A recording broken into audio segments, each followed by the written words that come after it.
The council chamber of the Kael'Ryn coalition had once been built for ceremony. Now it was a bunker. Holographic projections flickered above the circular table, each one marking another lost system in dull, bleeding red. Supreme Strategist Kael'Ryn stood at the center, his four-fingered hands clasped behind his back, his posture rigid not from pride but from restraint. He had learned long ago that panic spread faster than any invading fleet. "Our defensive line has collapsed at the Orda's reach," said Admiral Sarek, his voice hoarse. "The Dominion's armada will reach core space within 8 cycles." No one argued. The projections confirmed it. The Dominion of Ushkur did not negotiate, did not occupy. It erased civilizations and moved on, feeding its war economy with the wreckage of the conquered. Entire species existed only as footnotes in historical databases, warnings no one had heeded in time. Vale turned his gaze to the assembled leaders. Generals, scientists, planetary governors, every one of them male, everyone carrying the same quiet exhaustion. "Then we're out of time," he said. Silence followed, heavy and absolute. It was Councillor Taithmar who finally spoke. "There is one remaining option." Several heads turned. Vale did not. He already knew which archive Mar was referring to, the one buried beneath layers of obsolete classifications and dismissed probabilities. "If you mean the soul species," Vale said, "that option was rejected decades ago." "Decades ago we were not facing extinction," Mar replied. "And the archive did not claim they were weak, only categorized them as unrefined." Vale exhaled slowly and gestured with one hand. The central hologram shifted, replacing the star maps with an ancient data file. A bipedal figure appeared, upright, symmetrical, unsettlingly calm, even in still image. "Humans," Sarek muttered. "Death World natives. Fragmented politically. No recorded galactic conquests. No recorded galactic defeats either," Mar said. "Their transmissions suggest internal conflicts that reached catastrophic scales and survived." Vale studied the image. The archive described humanity as adaptable, stubborn, dangerously creative under pressure. It also noted their absence from interstellar politics, a fact long interpreted as irrelevance. "Even if they respond," Sarek said, "what do we ask of them? Our warships are superior to anything they've launched beyond their gravity well." "We do not ask for warships," Mar answered carefully. "We ask for assistance, logistical support, tactical consultation, auxiliary manpower." Vale understood then. The phrasing mattered, not just for diplomacy, but for pride. The coalition could not afford to beg, not even now. "You would frame them as contractors," he said. "Support personnel. They may accept if the risk appears limited," Mar said. "And if they decline, we lose nothing we haven't already lost." Vale closed his eyes for a brief moment. Extinction had a way of stripping away idealism. "Draft the transmission," he said. "Keep it concise. Emphasize mutual benefit." The message was sent within the hour, carried on a focused quantum beam toward a yellow star on the far edge of explored space. It described an embattled coalition seeking aid from a capable species, requesting technical assistance and expendable frontline support. It did not mention the Dominion's true scale. It did not mention how close annihilation had come. It did not mention desperation. On Earth, the signal was intercepted by the Soul Defense Array before civilian networks even registered the anomaly. Colonel Aaron Cade stood in the command pit as analysts worked in silence, the alien transmission scrolling across layered displays. He was a tall man with close-cropped hair and eyes that had seen too many simulations turn real. Around him, officers and AI cores parse language, intent, and threat probability. "They think we're mercenaries," Lieutenant Harris said finally. Cade nodded. "Or cannon fodder." "Do we correct them?" Harris asked. Cade didn't answer immediately. He watched the translated message again, listening not just to the words but to what they avoided saying. "A species under siege never told the whole truth on first contact. Earth's own history was proof of that." "They're losing," Cade said. "Badly." Rear Admiral Cho appeared on the upper display, his expression unreadable. "Assessment." They don't know what kind of help they're asking for, Cade replied. But they're asking.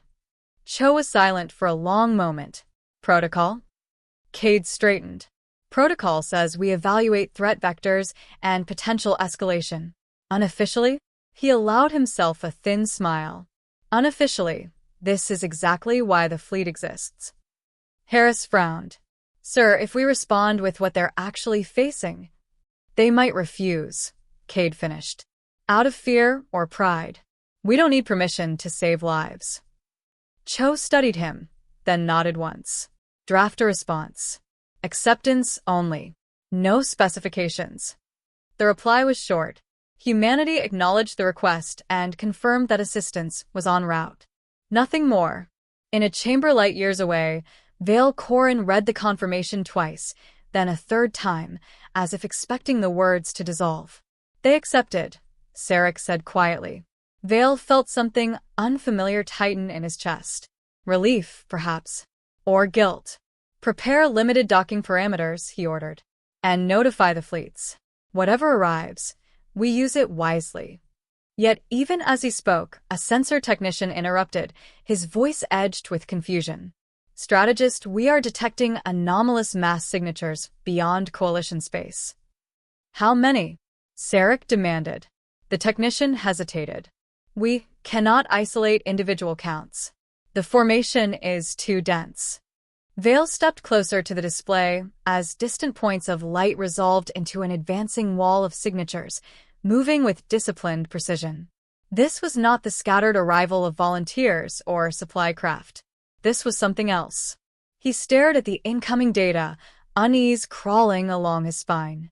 Whatever help they had asked for, humanity was not sending it alone. The fleet assembled in silence. From the command bridge of the U.S. Resolute, Admiral Elias Rowe watched Earth recede into a blue-white curve, serene and indifferent to what its people were preparing to unleash. Rowe had commanded ships for most of his adult life, but even he felt the weight of this moment. Not because of uncertainty, because of memory.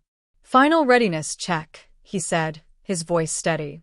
Around him, the bridge crew responded in clipped confirmations. Every station was manned, every system primed. Beyond the hull, hundreds of vessels slipped into formation, their drives humming at controlled output. They were not the entirety of humanity's strength, only what doctrine defined as sufficient. Captain Jonah Iqbal, tactical officer, leaned forward over his console. Long-range analysis confirms the alien coalition's projections were optimistic. Enemy force estimates were understated by at least 40%. Rowe's jaw tightened. Of course they were. Humanity had learned early that those who asked for help rarely admitted how dire their need truly was.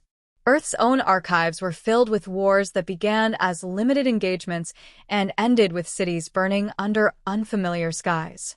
They're facing an extermination campaign, Iqbal continued. The Dominion doesn't conquer. It removes. Rowe nodded once. Then we treat it like one. A younger officer, Lieutenant Marcos Hale, hesitated before speaking. Sir, permission to ask a question. Granted. Why commit an armada? Hale asked. The request was for auxiliary support. We could send advisors, maybe a rapid response group. This scale, he gestured toward the expanding tactical display. It changes the political landscape. Rowe turned to face him. He saw no fear there, only inexperience. Lieutenant, tell me what happens when you half-measure a war for survival. Hale considered. You prolong it. And who pays for that time? Rowe asked. The civilians, Hale answered quietly. Rowe let the silence sit. Humanity doesn't do half measures anymore. The fleet accelerated as one, slipping into a controlled jump that folded space, without spectacle. No banners were raised. No messages were broadcast. The armada moved like a single organism, purpose overriding pride. In the strategic chamber beneath the bridge, Rowe met with his senior commanders. Holograms showed projected engagement zones, alien fleet dispositions, and Dominion advance vectors. The enemy's tactics were brutally efficient, overwhelming force applied without hesitation or retreat. They rely on terror, said Commander Victor Stein, his voice low. Break resistance early. Erase symbols of hope.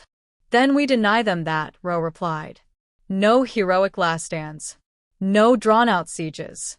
We end their ability to continue.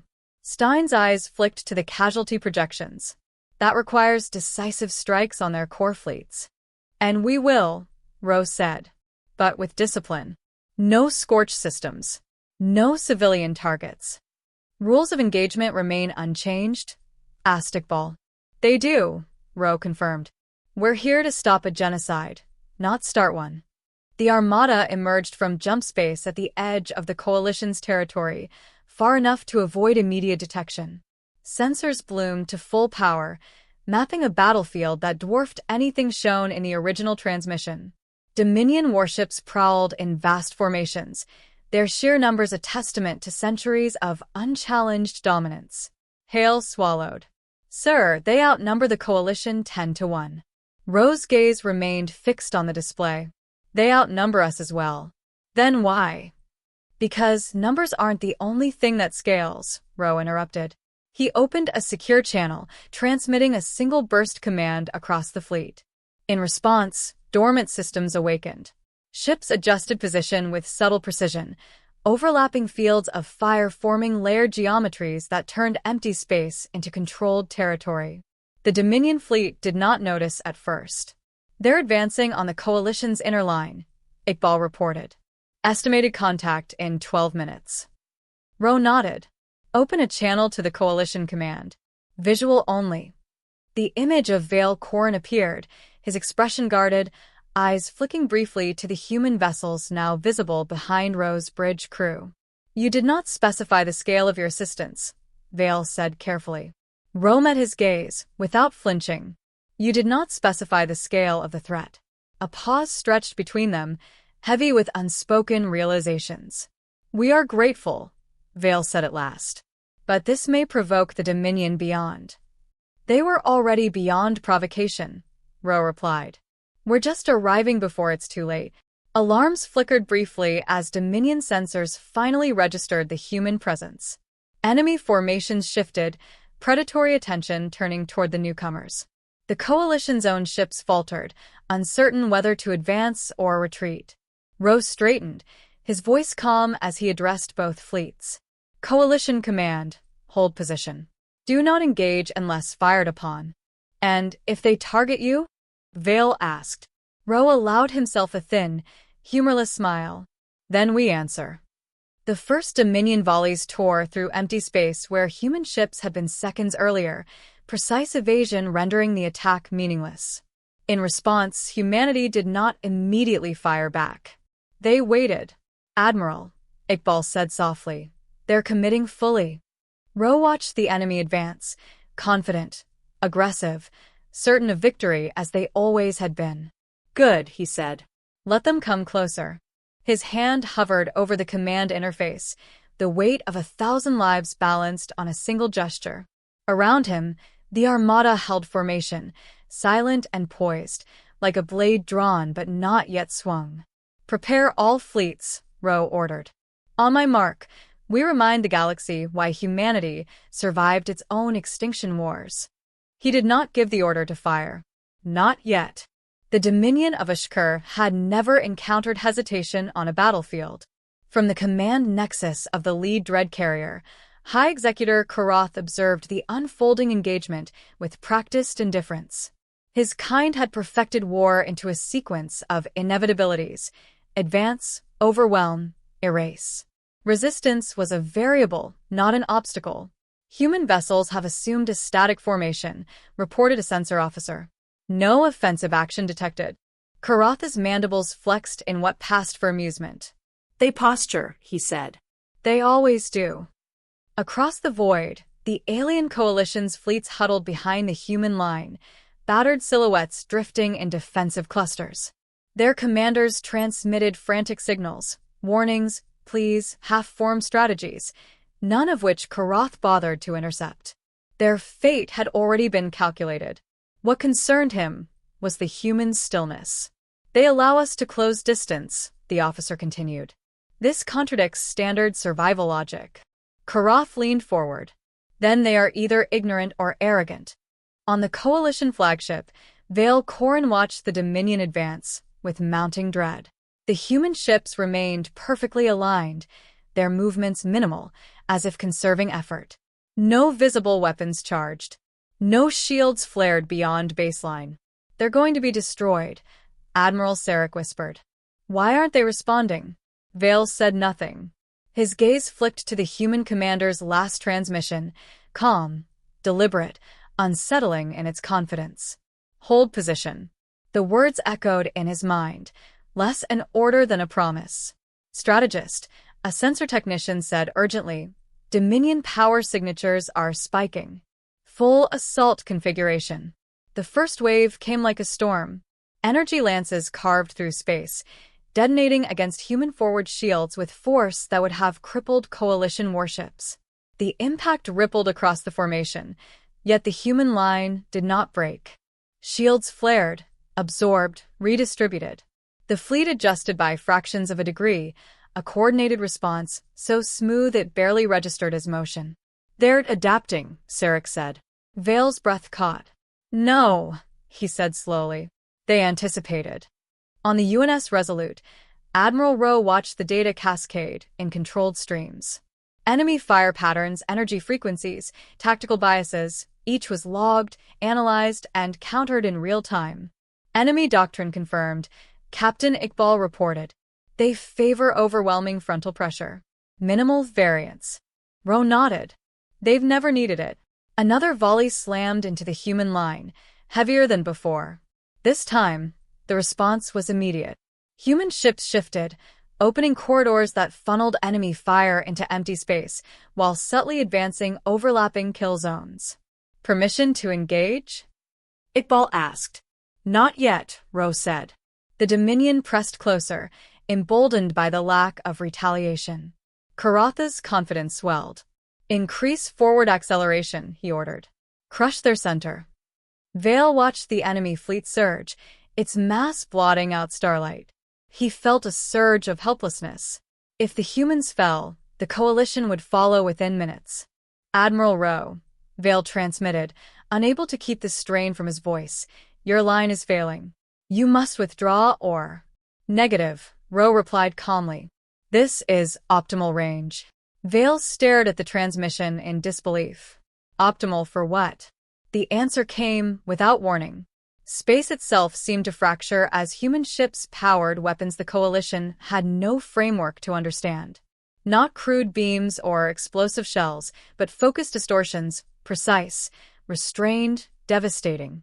Entire Dominion vessels vanished mid-advance, their structural integrity undone in silent flashes. Karath recoiled. "Return fire," he roared.